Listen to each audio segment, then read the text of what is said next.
Assalamu alaikum guys, welcome back to my YouTube channel The Cloudy Sky. Today's video is so interesting and special. Look at the sky guys. The sky is so cloudy. Do you think also the symbol of sadness, the cloudy sky?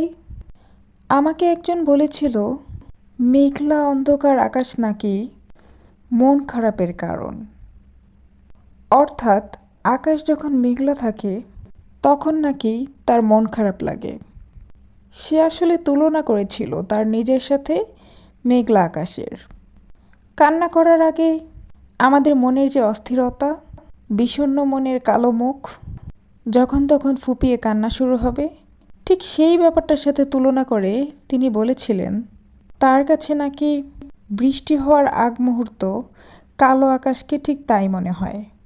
অর্থাৎ সে রোদ পছন্দ করে, ঝলমল করা রোদ্দুর তার কাছে মনে হয় প্রকৃতির হাসি। আমি তার লজিকের ঠিক উল্টো জের ধরে নিজের লজিক থেকে এক্সপ্লেনেশন দিতে পারি, কারণ আমার কাছে তার ঠিক উল্টোটাই মনে হয়। আমার কাছে মনে হয় বৃষ্টি হওয়ার আগ মুহূর্তে এই মেঘলা আকাশ পৃথিবীর সবচেয়ে সুন্দর সুন্দর কয়েকটি দৃশ্যের মধ্যে একটি। আর পৃথিবীর সবচেয়ে সুন্দর ওয়েদার হচ্ছে আমার কাছে এটি।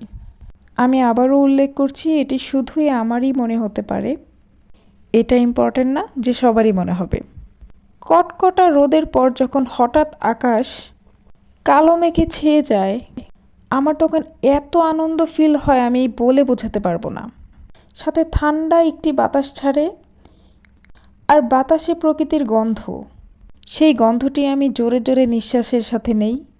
ঠান্ডা বাতাসটি যখন নিজের গায়ে লাগে তখন আমার মনে হয় আল্লাহর দেওয়া অসাধারণ একটি নেয়ামত। অটোমেটিক্যালি মনে আনন্দ বইতে শুরু করে। আমি জানি না কেন আমার খুব ভালো একটা ফিলিংস হয়, ছোটোবেলা থেকেই হয়। ছোটোবেলায় যখন এমন দেখতাম, নিজ মনে আনন্দ নিয়ে বারান্দায় দাঁড়িয়ে গান গেতাম আর নাচতাম। ছোটোবেলার ম্যাক্সিমাম অভ্যেসই আমার পরিবর্তন হয়েছে, কিন্তু এটি হয়নি। ধরনটা যদিও বদলেছে। এখন এমন দৃশ্য দেখলে আমি শুধু ঘরের বাহিরে যেতে চাই, শুধু বারান্দায় আমার চলবে না। ঘরের বাহিরে বের হয়ে সেই ঠান্ডা বাতাসটি আমার গায়ে না লাগা পর্যন্ত আমার শান্তি হবে না। আমি সাথে সাথে সর্বপ্রথম আমার জানালার পাশে যাই, জানালার পাশে গিয়ে সেই বাতাসটির গন্ধ নেই, আর তারপর আমি হয় ছাদে না হলে ঘরের বাহিরে গিয়ে বাতাসটি আমার গায়ে লাগাই। তারপর যখন দমকা হাওয়া শুরু হয়, আমি সেই বাতাসটি খুব উপভোগ করি।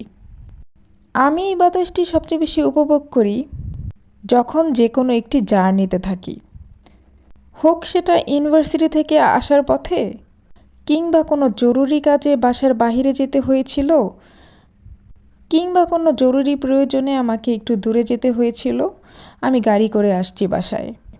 লোকাল বাসের জানালার পাশের সিটে বসে এই ওয়েদার উপভোগ করার মজাই আলাদা। আর কানে থাকবে হেডফোন, নিজের পছন্দের গানগুলো শুনতে শুনতে চলে যাব নিজ কল্পনার জগতে। ছোটোবেলায় ঠিক এটাই হতো, কিন্তু কানে হেডফোনের মাধ্যমে না, গান থাকতো আমার মুখে।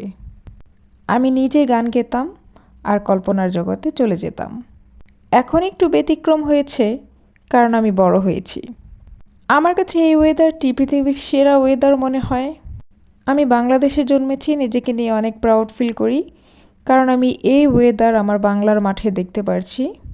আমি জানি না এই ওয়েদার আমি পৃথিবীর অন্য কোনো জায়গায় এত সুন্দরভাবে উপভোগ করতে পারবো কি না, কারণ এই ওয়েদারের স্পেশালিটি হচ্ছে ঠান্ডা বাতাস আর বাতাসের সেই গন্ধ। ঠান্ডা বাতাস অন্য কোথাও পেলেও আমার মনে হয় না আমি বাংলাদেশ ব্যতীত এই গন্ধ অন্য কোথাও পাবো বলে, কারণ গন্ধটি আমার দেশের মাটির। যে এই দেশে জন্মেনি, যে অন্য দেশের, শুধুই কেবলমাত্র আমাদের দেশে বেড়াতে এসেছিল, সেও আমাদের দেশের মাটির প্রশংসা করতে বাধ্য হয়েছে। আমাদের দেশের মাটিকে খাঁটি সোনার সাথে তুলনা করা হয়েছে, আর সেই সূত্রেই তো বলা হয় সোনার Bangladesh.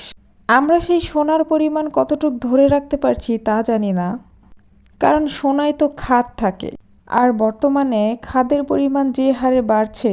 Mainly the name of this channel is to highlight the beauty of the weather in our country which I love.